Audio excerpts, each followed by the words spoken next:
You know, human civilization has managed to evolve this amazing ability to have this collective group imagination in the value of something that really doesn't actually have that much value in and of itself.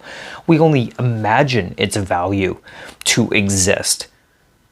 And we all share in this imaginative ideal, not because we inherently think that it has value, but rather because we trust in other people's perception that it has value, and so we trade this very thing for things that we actually want or need, because we trust that the person we're trading with will believe in the inherent value. So we believe in other people's belief in the belief of the value of this thing. It's kind of crazy when you think about it. If you want to know more, stay tuned. Coming right up on Drew's Book Reviews.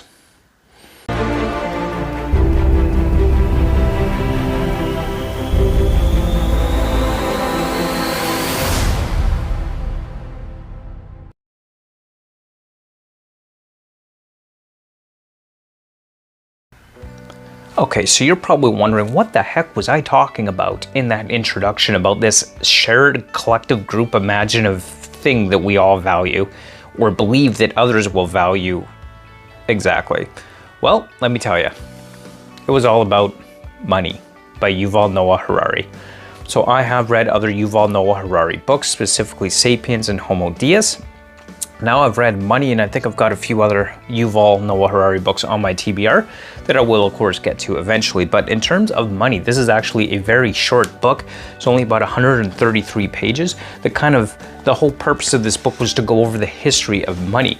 And one really interesting facet of this ideal that Yuval Noah Harari puts forth with respect to money is this idea that money is nothing more than a collective imagination about the value of intrinsic value of little pieces of paper, coins, and how we all share in this collective imaginative belief. Money has value because we believe it to have value. For no other reason. You can't eat money. You can't put money on for clothing. You can't live in money. It can't house you. It certainly doesn't feed you. Like, you can't eat money to feed you. So in and of itself, money doesn't have any inherent intrinsic value, but rather we believe it to have value, and we trust its value based on the belief of others. If I go into the grocery store, I trust that the grocery store will have value, see value in the money, and in exchange I get what I really want, which is the food to feed my family and myself. I trust in the value that my landlord sees in money. So in exchange for giving my landlord money, I get a place to live, a home to live in for my family. Things like that. So this idea that money itself has value is based on the inherent collected belief that everybody else believes in the value of that money. We all want to earn money because we trust that the people we're going to give money to that we've earned will see the value in that in exchange for goods and services and products. So that's kind of really interesting concept behind money and our collective universal belief in the global economy of money that I found really interesting. It's kind of a concept I already understood, to be completely honest, so it wasn't a new concept to me, but it was interesting to see how Yuval Noah Harari presented that within this book. So he does go through the history of money, where it came from, how it started, where we went from our basic hunter-gatherer to barter and trade economies, that as the economies grew and became more complex and more globalized, that the whole barter and trade system seems to work really well on these really small scale localized economies and larger complex global economic realities. Money evolved to compensate for that, where we see the creation of money because it's getting more complex. So instead of having to find a whole bunch of people to do a whole bunch of different tasks to eventually get what you're needing, we could just offer money instead, and that money could then be used to purchase goods and services from other people on those things that you specifically need. This kind of covers over the brief evolution of money, where it came from and how it came to be within this book. So it's really kind of interesting perspective. One of the things that I also found interesting with this idea of money is he kind of explains how, he doesn't refer to the term fractional reserve banking, but he does kind of give a really good explanation of how that works. This idea that the banks themselves don't actually have the money that is represented by all the balances in the accounts at that respective bank on hand. If everybody were to take out money, then the bank would basically go bankrupt. It wouldn't be able to meet that demand because they don't have that much physical cash on hand. And essentially, we live in an economy in a world where we maybe have a $60 trillion global economic reality in terms of the amount of money in people's accounts and businesses' accounts globally. There's actually only about $6 trillion in actual physical cash in existence. So we have this idea where we've got about 10% of the actual money represented in our banks and accounts. So really, when we're paying by debit or credit card, we're just trading data. We're trading numbers in computer banks for goods and services because we inherently believe that that's where the money is. We inherently believe in the value that's there.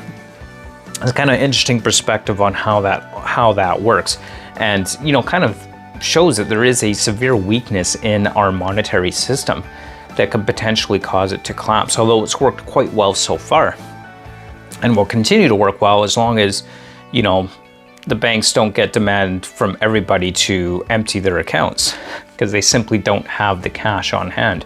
So really interesting perspective. Where this book digresses a bit though, and this is kind of why I gave it, I rounded up to a 3-star review on Goodreads, mainly because I felt that it really digressed. Only about half of this already very short book actually deals with the history of money.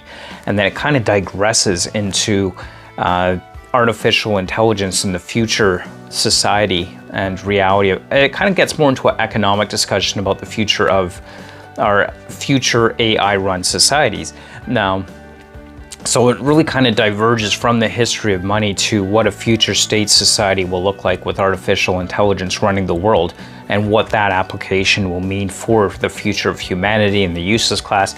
That in and of itself is a very, very interesting concept and idea. It's an interesting subject to explore, but I think it would do better in its own book, whereas this kind of leaves the whole history of money itself and completely sidetracks off to artificial intelligence in a future-run society of AI algorithms, which for me is why I only gave it a 3-star review, really. Even though they are interesting subjects, it's not what the topic of this book that I expected it to be. We could take half of it out and still cover the subject and history of money effectively, I felt. So those are just some of my thoughts on Yuval Noah Harari's Money. If you're interested in the history of money, it's definitely a good read. If you like AI, sure, go for it. It's a good read. It kind of deals with both subjects, although it might have been better read as the impact of artificial intelligence on future economic and financial reality or something like that. A bit of a long-winded title, but in any case, overall, it was a half-decent read. I didn't mind it. It was okay. But not the best as far as nonfiction books that I've read. Still an interesting subject nonetheless. And definitely if it is a subject you're interested in, go ahead and pick up this book. You'll probably enjoy it. And those are just my thoughts on Money by Yuval Noah Harari. So as always, don't forget to like, comment, and subscribe. And you can also join me over on Discord. I'll have the link in the description below. You can join me on Patreon for as little as $1 per month if you like what I do here. And until next time, don't forget to like, comment, and subscribe, and we will see you next time on the next episode of Drew's Book Reviews. Until then, keep on reading. Bye.